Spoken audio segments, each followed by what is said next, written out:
IT job కోసం try చేస్తున్నారా? Coding tutor లో ట్రైనింగ్ తో పాటు stipend and 100% job guarantee. Welcome to Suman TV. నేను మీ సుమన్ టీవీ నాగ్. కోల్కతా ఇన్సిడెంట్కి సంబంధించినటువంటి వాటిల్లో ఇవాళ దేశం మొత్తం త్వరితగతిన జస్టిస్ జరగాలి అని చెప్పేసి కోరుకుంటూ ఉన్నారు. అందులో భాగంగానే ఇవాళ రాష్ట్రపతి ద్రౌపది ముర్ము గారు కూడా మాట్లాడటం జరిగింది దీనికి సంబంధించినటువంటి వాటిల్లో. అండ్ చాలామంది ప్రముఖులు స్పందించడం జరుగుతుంది. అండ్ దీనికి సంబంధించింది సో అటు వెస్ట్ బెంగాల్ గవర్నమెంట్ ఏం చేయబోతుంది, సరైన జస్టిస్ త్వరితగతిన జరిగే అవకాశం ఉందా లేదా, ప్రస్తుతం ఉన్నటువంటి అప్డేట్స్ ఏంటి అనేది ఈరోజు మనతో పాటు హైకోర్టు అడ్వకేట్ రవీంద్రనాథ్ గారు ఉన్నారు. అది వారి మాటలోనే అడిగి తెలుసుకుందాం. Hello sir. హాయ్ అండి నాగరాజ్ గారు. సో ఈరోజు కనుక మనం అప్డేట్స్ చూస్తే అండి డెఫినెట్గా కొన్ని విషయాల్లో కీలక అంశాలు మనం చూస్తూ ఉన్నాం. ఒక్కొక్క మంచి మార్పుకి నాంది పడిందా, అది కూడా త్వరితగతిన అయ్యే అవకాశం ఉందా అనేటువంటి దానికి ఆశాభావం అయితే దొరుకుతుంది అనేటువంటి ఆలోచన కలుగుతుంది నాకు. సో జరిగినటువంటి అప్డేట్స్ ఏంటి సార్ అసలు? నాగరాజు గారు, ఈరోజు మనం అప్డేట్స్ చూసినట్లయితే ఆగస్టు 9 హర్రర్ అని ఏదైతే మనం మాట్లాడుకుంటున్నామో దీనికి సంబంధించి ఈరోజు మన దేశ అత్యున్నత రాష్ట్రపతి గారు దాన్ని స్పందించారు. ఒక సాటి మహిళగా, రాష్ట్రపతిగా కాకుండా ఒక సాటి మహిళగా స్పందించారు. రాష్ట్రపతిగా డిమాండ్ చేయడం వేరు, తనకున్నటువంటి పవర్స్తో మాట్లాడడం వేరు, కానీ ఒక మహిళగా మాట్లాడడం జరిగింది. ఆమె మాటల్లో మనం పూర్తిగా విశదీకరిస్తే ఒక సాటి మహిళగా మాట్లాడడం జరిగింది.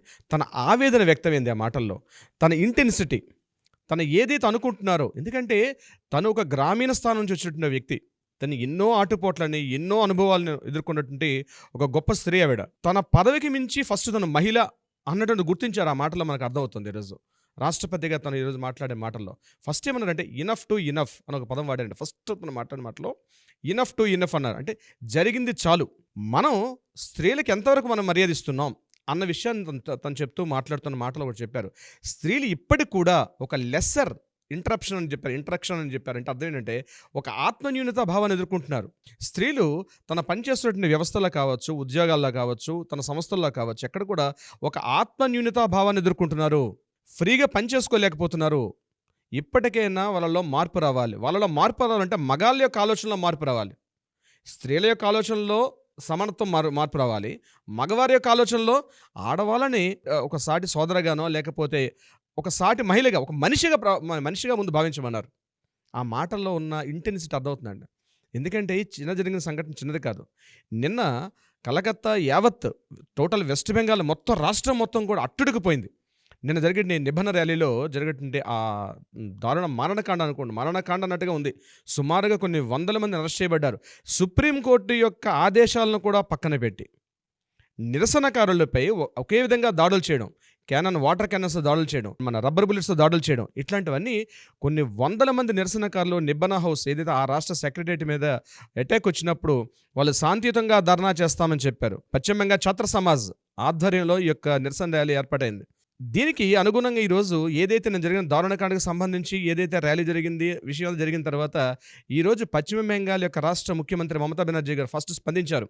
మొత్తం ఏకాకిగా మిగులుతున్నటువంటి మన మమతా బెనర్జీ గారు ఈరోజు తను తెలుసుకున్న స్టెప్ ఇది ఎలా ఉందంటే ఒక ఎత్తుగడగా ఉంది నాగరాజ్ గారు.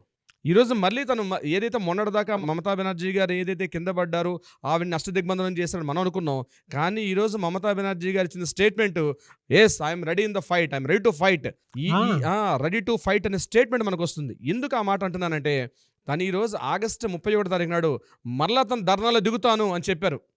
ఫస్ట్ టైం ధర్నాలో దిగారు, ఆల్రెడీ ఒక చెంపదెబ్బ తిన్నారు. అయినప్పుడు కూడా మళ్ళీ ఆగస్టు 31 నేను భారీ ర్యాలీ తీస్తాను, తృణమూల కాంగ్రెస్ పార్టీ తరపున, ప్రభుత్వం తరపున నేను మళ్ళీ భారీ ధర్నాకు తిరుగుతాను. ఏంటి మెయిన్ ఏజెండా అంటే విత్ ఇన్ ఇట్లాంటి రేప్ అండ్ మర్డర్స్ జరిగేటప్పుడు 15 రోజుల్లోగా బాధితులకు సత్వర న్యాయం జరగాలి అనే ఉద్దేశంతో నేను ఆగస్టు 31 తారీఖున భారీ ర్యాలీని చేస్తాను అని ఈరోజు స్టేట్మెంట్ రిలీజ్ చేశారు.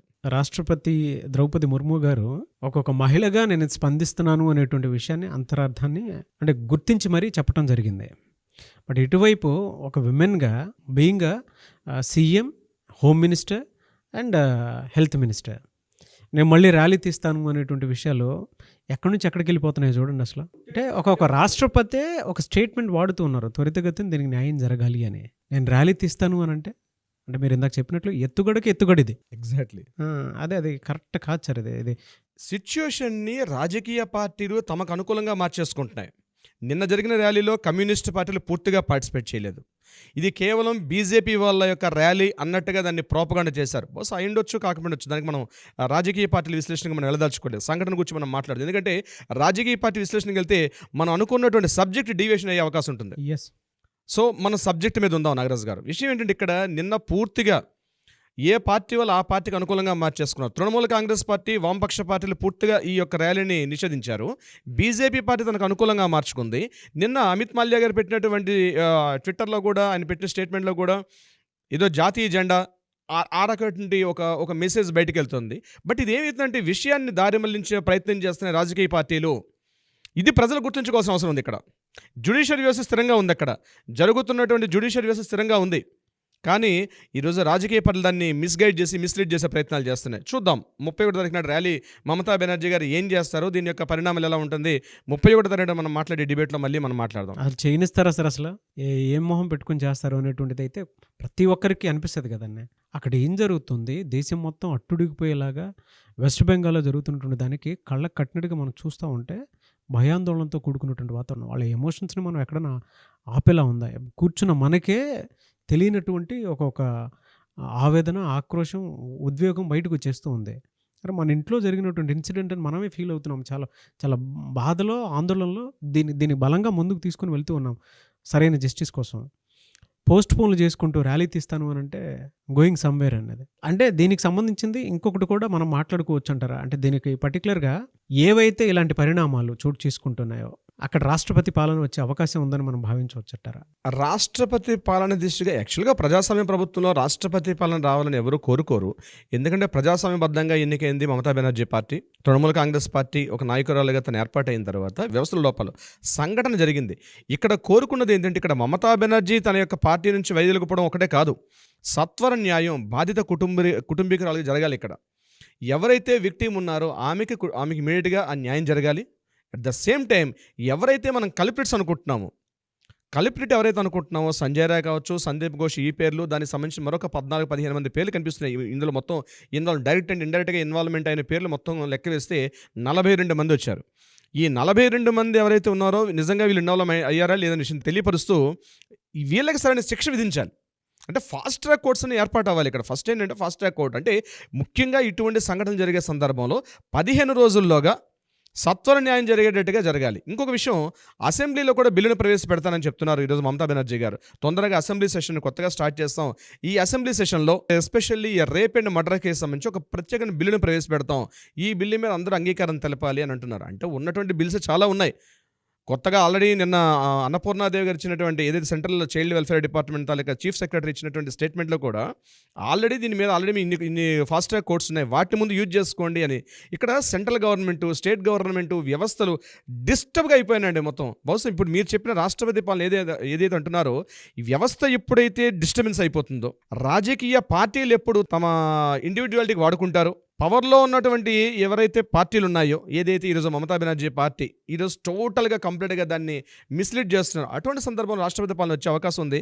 బట్ పరిస్థితులు ఏమవుతాయండి, ఒక్కొక్క రోజుకి ఒక్కొక్క రకం పరిణామం వైపు టర్న్ అవుతుంది. కాబట్టి రాష్ట్రపతి పాలన వచ్చే దిశ ఉంటుందా అంటే 50-50గా చెప్పొచ్చు. మనకి జరుగుతున్న పరిణామాలు చూస్తుంటే 50-50% జరిగే అవకాశాలు ఉంటాయి. దీన్ని మోడీ హైజాక్ చేస్తారా, మోడీ గవర్నమెంట్ హైజాక్ చేస్తారా, లేకపోతే తృణమూల పార్టీ హైజాక్ చేస్తుందా?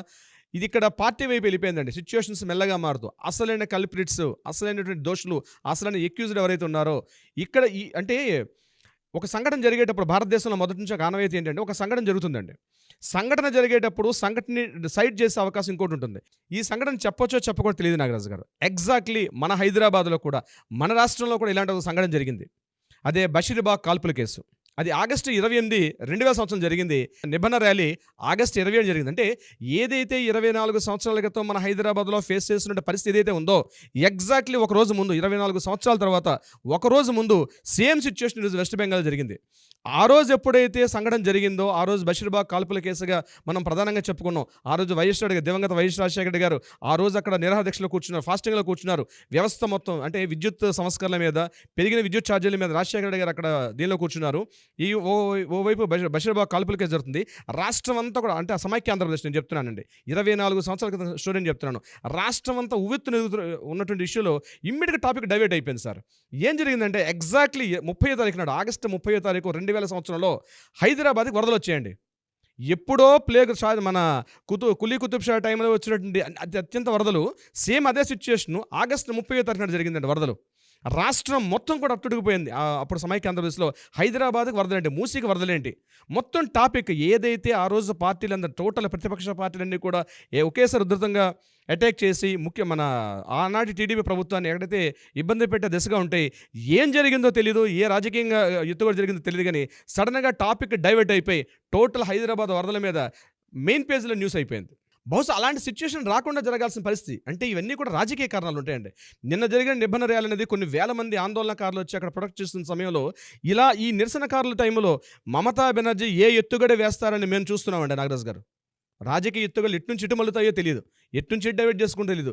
నా ఉద్దేశం ఏంటంటే ఏదైతే ఈరోజు ఆగస్టు 9 హర్రర్ అని మనం మాట్లాడుకుంటున్నామో, దయచేసి ఏదైతే కోర్టులో తొందరగా యాజ్ బీయింగ్ ఎన్ అడ్వకేట్ నేను చెప్తున్నాను, సత్వరంగా తీయకపోతే ఈ రాజకీయ నాయకులు, రాజకీయ పార్టీలు దీన్ని కంప్లీట్గా మిస్గైడ్ చేసి అసలు విషయాన్ని పక్కన పెట్టి దోషులు తప్పించుకోవడానికి, సాక్ష్యాలు తారుమారడానికి అవకాశాలు ఉంటాయి. అంటే ఈ సీన్ని దగ్గరగా చూస్తున్నాం కాబట్టి ఈరోజు మమతా బెనర్జీ ఆగస్టు 31న ర్యాలీ అంది. ఇది ఏదో ఎత్తుగడగా కనిపిస్తుంది. ఈరోజు ఒక్కొక్క ఎంటైర్ దేశం ప్రధానటువంటి వ్యక్తి అందరూ కూడా ఇన్వాల్వ్మెంట్ అయిన త్వరలో మరలా ఎగేంత ఆగస్టు 31 ర్యాలీ అని తీయడం ఎట్నుంచి ఎడదారి తీస్తుందో తెలియట్లేదు. కాబట్టి తొందరగా ఈ విషయంలో కల్ప్రిట్కి కానీ తొందరగా వాడిని ఆ కల్ప్రిట్ని ఇమీడియట్గా మనం శిక్షించే దిశగా మనం ప్రయత్నాలు చేయకపోతే అంటే సిచ్యువేషన్ తారుమారే అవకాశం ఉంటుంది. నాగరాజు గారు, ప్రతిపక్షాల నుంచి ఏదైతే ఒత్తిడి వస్తుందో తన రాజీనామాపై మమతా బెనర్జీకి సంబంధించి దీన్ని బలంగా తిప్పుకొట్టారు ఈరోజు మమతా బెనర్జీ. ఇదే సంఘటనలు, ఇదే క్రైమ్ సీన్లు, ఇదే రేప్ సీన్లు ఉత్తరప్రదేశ్లో, ఇదే విధంగా అట్ ద సేమ్ టైం మధ్యప్రదేశ్లో, మణిపూర్లో జరిగేటప్పుడు ఆ రాష్ట్ర ముఖ్యమంత్రులు రాజీనామా చేశారా అని తిరిగి మళ్ళీ క్వశ్చన్ చేయడం జరిగింది. అంటే అంతకన్నా పెద్ద ఇష్యూ కాదు, ఇది చాలా చిన్న విషయం అన్నట్టుగా మాట్లాడుతున్నారు ఆవిడ. మార్నింగ్ నుంచి మాట్లాడేటప్పుడు ఏం చేశారు, బాధిత కుటుంబీకురాలకి సారీ చెప్పారు. రాష్ట్ర ప్రభుత్వం తరపున మేము సరైనటువంటి మేము హెల్ప్ చేయలేకపోయా అన్నట్టుగా ఒక సారీ అని ఒక పదాన్ని వాడారు. మధ్యాహ్నం వరకల్లా తను వెంటనే యూటర్న్ తీసుకొని నన్ను ఇమీడియట్గా రిజైన్ చేయమంటున్నారు, రాజీనామా చేయమంటున్నారు. కానీ ఇదే సంఘటనలో జరిగినప్పుడు మీరు అట్లా రాజీనామా చేశారా అని మళ్ళీ ప్రతిపక్షాలకి ఆవిడ ఒక రిటార్ట్ ఇవ్వడం జరిగింది. దీనికి సంబంధించి ముఖ్యంగా కంగనా రనౌత్ గారు ఒక స్టేట్మెంట్ ఇచ్చారు. షేమ్ఫుల్ అన్నారు ఆవిడ. ఇదొక షేమ్ఫుల్ అని చెప్తూ యోగి ఆదిత్యనాథ్ లాంటి వ్యక్తి కానీ వెస్ట్ బెంగాల్ ఉండగలిగితే, ముఖ్యంగా బుల్డోజర్స్ ఆయన చేసినటువంటి ఎక్కువగా చేసిందంతా బుల్డోజర్స్, అంటే కోర్టులు చట్టాలు ఏమీ లేకుండా ఇమీడియట్గా రిజల్ట్ ఇవ్వడం జరిగింది. అక్కడ అట్లాంటిది తీసుకోగలుగుతారు. సో వెస్ట్ బెంగాల్ అట్లాంటిది రావాలని కోరుకోవడంలో కంగనా రనౌత్ గారు ముఖ్యంగా గట్టిగా ఈరోజు ఒక ప్రెస్ మీట్లో తను చెప్పడం కూడా జరిగింది.